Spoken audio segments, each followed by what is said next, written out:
Wendell, may nagtanong, Brother Wendell, hindi daw siya nakapagsimba ngayong araw na to, mortal sin daw po ba yung nagawa niya? Well, alam naman natin, in every official law, there is always an exemption.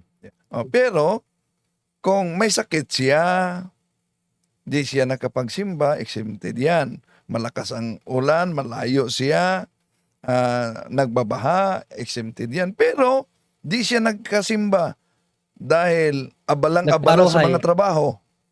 May pananagutan na Hindi talaga. nakapagsimba, Brother Wendell, kasi nakipag-date. Oo, yun. Di nakapagsimba dahil matagal na gumising. Pero tandaan natin, sa Sunday, ang daming misa. Kung di papasok sa exemption, mabigat yan.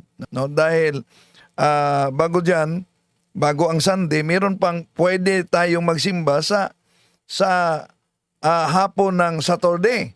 Oh, Sunday na yon. Oh. So, dami tayong mapilian talaga. Bakit? Halimbawa, ito kasi kapatid, palagay ito para maunawaan mo. Meron kang 200 sa bulsa mo. At habang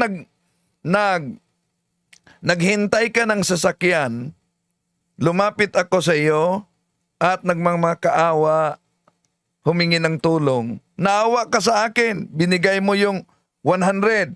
So ang natira sa bulsa mo, 100 na lang. Habang nag-aabang ka ng sasakyan, abay, dinukot yung 100 na tira sa bulsa mo. At ang nagdukot, ako na binigyan mo ng 100. Ano ang maramdaman mo? Na binigyan mo na ako ng 100, pagkatapos dinukot pa yung nanatiling 100 sa bulsa mo. Natural, magagalit ka talaga. Ano po bang punto dito? Ang Diyos nagbigay sa atin ng 7 araw.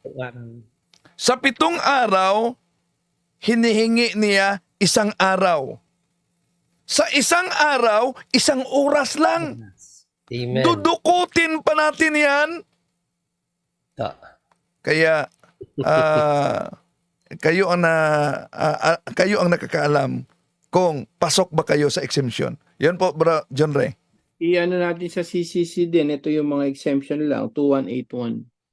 The Sunday Eucharist is the foundation and confirmation of all Christian practice. For this reason, the faithful are obliged to participate in the Eucharist on days of obligation unless excused for a serious reason, for example, illness, the care of infants, or dispensed by their own pastor. Those who deliberately fail in this obligation commit a grave sin. Ayan, no? Unless may sakit ka, no? O kung Bantay bata. nag-aalaga ka ng bata o nag-aalaga ka rin sa may sakit, no? So, yung mga valid reason yan, no?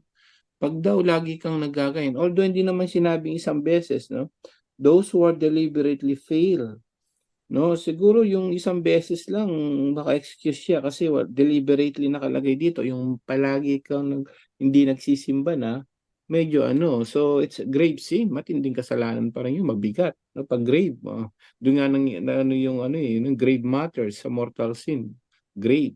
So it's a grave sin, malaking kasalanan yun. Ikumpisal mo na lang, kapatid.